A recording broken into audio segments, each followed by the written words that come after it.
Merhaba，大家好，我是宝田。今天跟大家分享一个非常简单的烤三文鱼的做法，把所有的调料、香料跟油混合均匀，涂在三文鱼上，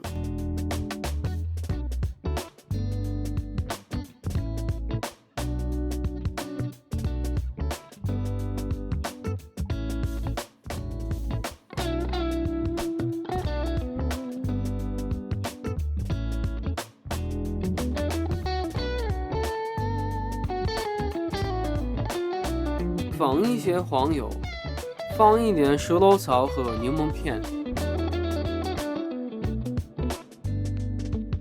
烤箱200度预热，盖上铝箔纸，先烤10分钟，揭开铝箔纸，再烤5分钟左右。